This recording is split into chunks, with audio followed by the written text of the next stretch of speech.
Sanay ka ba? Anong educational attainment mo? Kahit ibigay na yung treasurer sa'yo, responsibilidad mo pa rin yung assessment. Hindi yung treasurer ang biniblame mo. Lahat ng licensing officer, under siya na treasurer. So, ibig ko lang sabihin, bakit nakapatent ito? Hindi na ba nagbago itong negosyo na to? Hindi na ba sila nag-improve? Wala na ba silang kinita? Kasi it depends sa negosyo kung kumikita, kung malaki. Malabo yung meron silang violation doon sa problema doon sa fire. Hindi yun. Napakaliit na reason nun, Jing. Dapat tinanap mo yon. Ang reason mo, kaya hindi mo siya binigyan ng business permit kasi naghihinala ka, labas-pasok, madaming tao, maraming building. Isipin mo na may illegal sa loob. Yun ang reason mo. Hindi yung problema dun sa fire protection nila. Hindi yun. Hindi mo nakita yung problema na illegal na marami sa loob. Dapat yan, nilusob nyo, ni-raid nyo. Wala silang karapatan na bawalan kang pumasok sa loob. Bakit? Sino ba sila? Binili na ba nila yung Pampanga? Binili ba nila ang Porac? Ano ba yung, sanay ka ba na maging licensing officer? Sanay ka ba? Anong educational attainment mo? Actually po, hindi po ako naka-detail as a licensing officer, Your Honor. Pero ginagawa mo, ikaw yung gumagawa ng mga business permit. Binigay po assignment sa akin from treasurer, tapos po, yun po hanggang... Kahit ibigay na yung treasurer sa'yo, responsibilidad mo pa rin yung assessment. Hindi yung treasurer ang biniblame mo. Lahat ng licensing officer, under siya na treasurer. So, ibig ko lang sabihin, bakit nakapatent ito? Hindi na ba nagbago itong negosyo na to? Hindi na ba sila nag-improve? Wala na ba silang kinita? Kasi it depends sa negosyo kung kumikita, kung malaki. Pataas ng pataas ang business permit mo. Anyway, gano'n na nangyari. Up to December 2023, 2024, 10,000 a year ang kanilang business license na nirelease mo. Meron kang nirelease na business license ngayong 2024 o hindi ka nag-release ng business permit? Sa mayor's office po yung releasing ng business permit. Hindi, sa treasurer kayo, magkasama kayo ng treasurer sa license ng business permit. Hindi si mayor, ikaw ang pumipirma. Pirmahan mo, rinikomenda mo kay mayor, si mayor ang magpipirma, final. Pinirman mo, Jing, 2023, 2024, ang business license, pinirman mo. Opo, 2023 pero 2024 Anong reason mo? Bakit hindi mo pinirma ng 2024?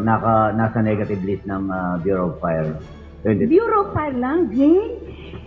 Mas higit pa kaysa sa reason mo. Yung Bureau of Fire, nag-inspection siya, bakit hindi niya tiningnan ito? Bureau of Fire? Pumasok ba siya? Yun lang ba yung violation?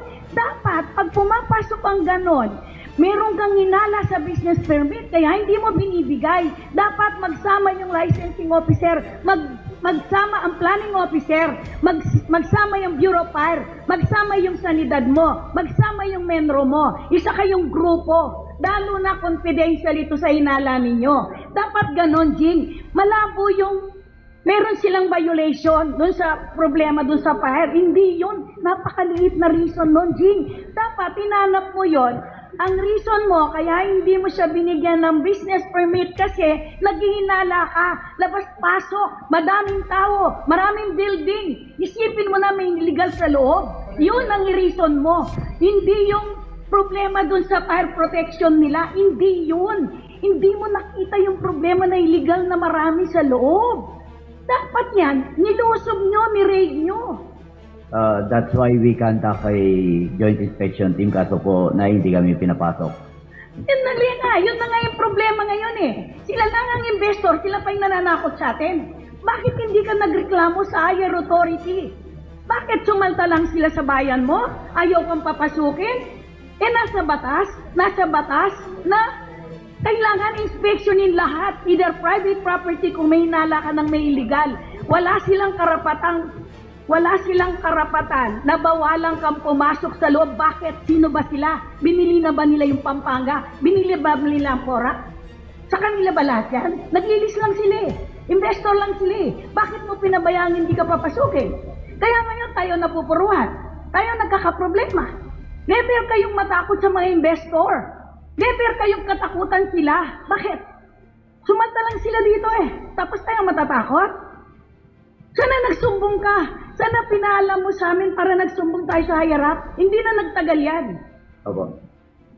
Even the PAOK, they need a search warrant to enter the premises na. Kaya kami talaga wala po kaming power Jing, to enter. Jing, huwag mo sabihin, ang pinag-usapan natin dito is the business license pa lang. Wala pa yung PAOK. Wala pa yung PAOK.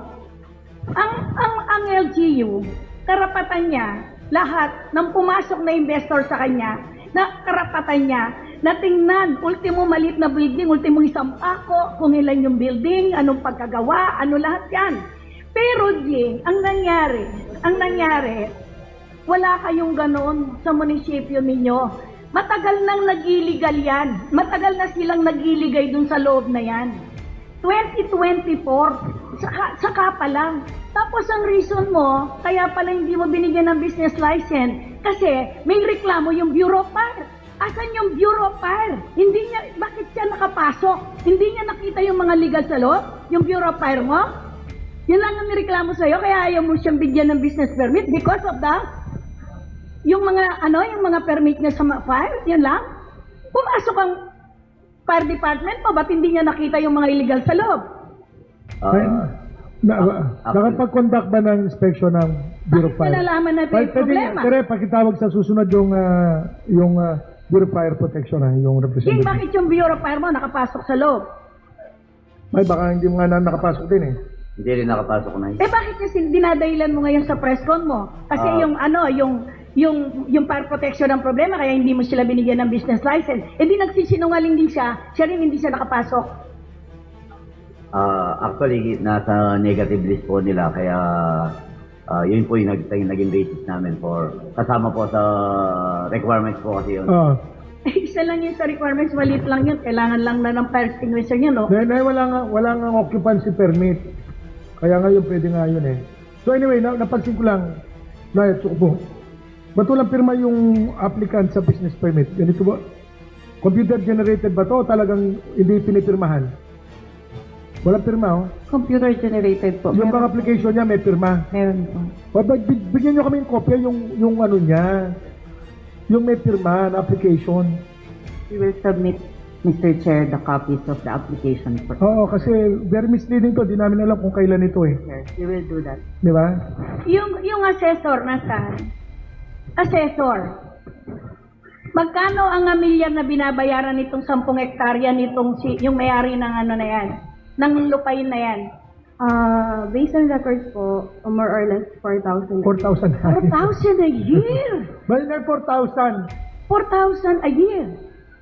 4,009. 4,000 nga. Mas mala pa po babayad rin ang kakatamong ortelanong manasik keng metong hektaryang Assessor, saan gabon. mo nakuha yung figure na yan sa kalaking hektarya na yan, tapos merong mga binegosyo. Kahit na mataas yung bakod, masisilip mo yung mga development, di ba?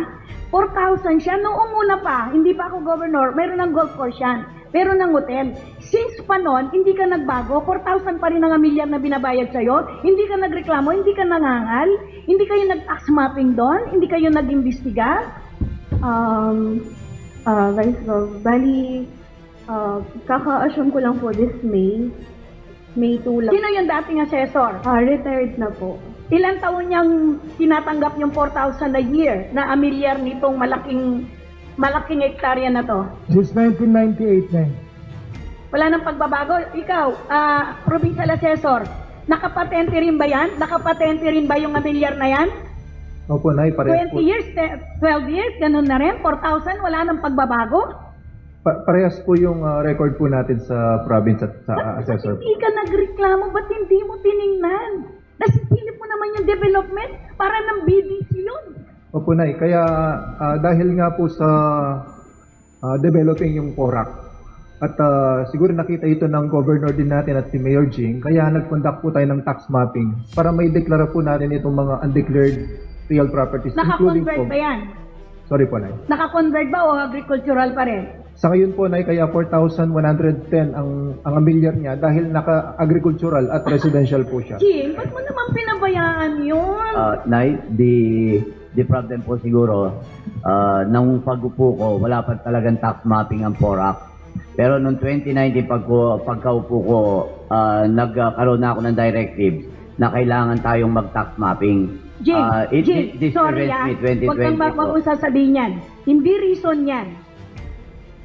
Huwag mo sinasabing wala ka pang kadastrel ang PORAC. Hindi yon, hindi reason yon. As long as ang Ayala, ang laki ng binabayaran sa'yo, amilyar, business permit, ang laki-laki ng Ayala. Pero wala ka pang kadastrel note. Ang sinasabi mo, wala pa yung ng plano ng PORAC mo, di ba? Pero nagawa mo yon.